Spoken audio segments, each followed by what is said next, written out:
శ్రీమాత్రే నమః. పోలాల అమావాస్య రోజు అందరూ కూడా ఎద్దుని పూజించాలి. దగ్గరలో ఎద్దు ఎక్కడ ఉంటే అక్కడికి వెళ్ళి ఎద్దుకి పసుపు రాసి కుంకుమ బుట్ట పెట్టి ఎద్దుకి ఆహారం తినిపించాలి. ఎద్దు చుట్టూ ప్రదక్షిణాలు చేయాలి. అలా చేస్తే మీ కోరికలన్నీ ధర్మ మార్గంలో నెరవేరుతాయి. అలాగే జాతకంలో కుజదోషాల వలన పెళ్ళిళ్ళు ఆలస్యం అవుతున్నా, భార్యాభర్తల మధ్య గొడవలు ఉన్నా, పోలాల అమావాస్య రోజు ఎద్దుకి బెల్లం తినిపించినా, బెల్లంతో చేసిన ఆహారం తినిపించినా కుజదోష తీవ్రత తగ్గుతుంది.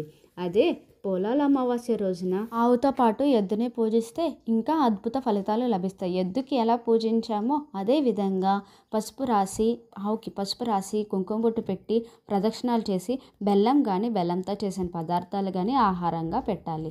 ఇంకా మంచి ఫలితాలు లభిస్తాయి. పీడలు, నరకోశ, నరదిష్టి పోవాలంటే పోలాల అమావాస్య రోజు గ్రామదేవతను దర్శించాలి.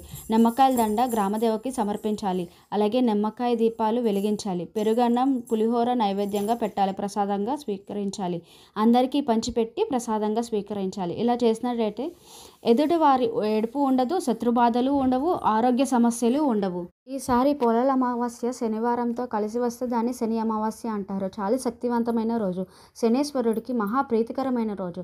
భయంకరమైన జాతక శని దోషాలు, భయంకరమైన రాశి దోషాలు అన్నీ పోగొట్టుకోవాలి అంటే నవగ్రహాల దగ్గరకు వెళ్ళి నవగ్రహాలకి శనేశ్వరుడి విగ్రహానికి నువ్వుల నూనె, కొబ్బరి నీళ్లు అభిషేకం చేయండి. ఇలా చేస్తే అనారోగ్యం తొలగిపోతుంది, ధనపరంగా కలిసి వస్తుంది. అలాగే శనేశ్వరుడి పాదాల దగ్గర నల్ల నువ్వులు ఉంచి నమస్కారం చేసుకోండి. నవగ్రహాల చుట్టూ ప్రదక్షిణ చేస్తూ ఓం సం శనేశ్వరాయ నమః అని ప్రదక్షిణాలు చేయండి. ఇలా చేశాక కేజీ పావు నల్ల నువ్వులు, ఒక ఇనుప మేకు, కొద్దిగా దూది, అరకిలో పెసరపప్పు నల్ల బట్టలో కట్టి అక్కడ దేవాలయంలో పంతులు గారికి దక్షిణం పెట్టి దానం ఇవ్వాలి.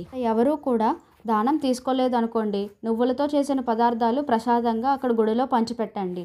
అందరూ కూడా దశరథ శని స్తోత్రాన్ని వినండి లేక చదవండి. మీకు కానీ సమాచారం నచ్చితే లైక్ చేయండి, షేర్ చేయండి, సబ్స్క్రైబ్ చేయండి. ధన్యవాదాలు.